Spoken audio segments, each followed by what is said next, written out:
শতাধিক মামলা রয়েছে, যার সহকর্মীরা গুমের শিকার হয়েছে, যার সহকর্মীরা পাশে রেখে হত্যার শিকার হয়েছে, নির্যাতনের শিকার হয়েছে, স্বাভাবিক জীবন যাপন করতে পারে নাই। আমার এই মহানগর ছাত্র দলের ভাইরাই বাংলাদেশের নতুন প্রজন্মের মুক্তিযোদ্ধা, এবং এই মহানগর ছাত্র দলের অবদানকে অস্বীকার করে এই জুলাই আগস্ট আন্দোলনের কোনো ইতিহাস লেখা চলবে না। যদি কেউ লেখার চেষ্টা করে, আমি তাদেরকে অনুরোধ জানাচ্ছি, আপনারা 15.5 বছর এ ধরনের সুযোগ্য নেতৃত্বের জন্ম দিয়ে তারপর তাদের সম্মুখীন হওয়ার চেষ্টা করবেন। প্রিয় উপস্থিতি, আমরা অবগত হয়েছি গতকাল কতিপয় কুয়েটের শিক্ষার্থীবৃন্দ এবং বৈষম্য বিরুদ্ধে নামধারী গুপ্ত সংগঠনের কতিপয় যাদের অংশগ্রহণ বেশি ছিল, তারা ভিসি স্যারকে রাত 2টি পর্যন্ত অবরুদ্ধ করে রেখেছে। অর্থাৎ আমরা লক্ষ্য করছি যে কিছু কিছু ক্যাম্পাসে রাজনীতি থাকা চলবে না বলে কতিপয় গুপ্ত সংগঠনের নেতারা তাদের একক সংগঠনের আধিপত্য বিস্তারের জন্য সাধারণ শিক্ষার্থীদের বিভ্রান্ত করছে।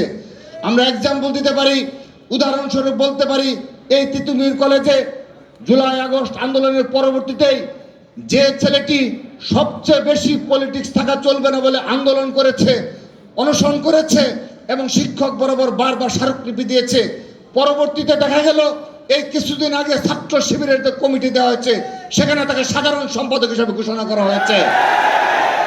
আমরা দেখেছি ঢাকা বিশ্ববিদ্যালয়ে যে ছেলেটি সবচেয়ে বেশি ক্যাম্পাসে ছাত্র রাজনীতি থাকা চলবে না বলে রাজু ভাস্কর্য আন্দোলনের ডাক দেয়, বিনা কারণে রাত 10টার পরে, রাত 11টার পরে বিনা কারণে সোশ্যাল মিডিয়ায় স্ট্যাটাস দিয়ে জেনারেল স্টুডেন্টদের বিভ্রান্ত করার মাধ্যমে তার নিজ আন্ডারগ্রাউন্ড সংগঠন নেতাকর্মীদের রাজনৈতিক অবস্থান নেয়। পরবর্তীতে দেখা গেল ছাত্র শিবির কমিটিতে তাকে গুরুত্বপূর্ণ পদে রাখা হয়েছে। আমরা এগুলো বোঝার সক্ষমতা আমাদের রয়েছে। বাংলাদেশের ছাত্র সমাজকে বোকা ভেবে যারা বারবার ধোঁকা দেওয়ার চেষ্টা করে, আমি বিশ্বাস করি ঢাকা বিশ্ববিদ্যালয়ের সহ সবচেয়ে মেধাবীরা এই গুপ্ত সংগঠনের এই অপকর্ম সম্পর্কে তারা সজাগ রয়েছে। সে কারণে তাদের এই ধরনের ষড়যন্ত্র কর্মকাণ্ড সাধারণ শিক্ষার্থীদের কাছে গ্রহণযোগ্যতা পায়নি।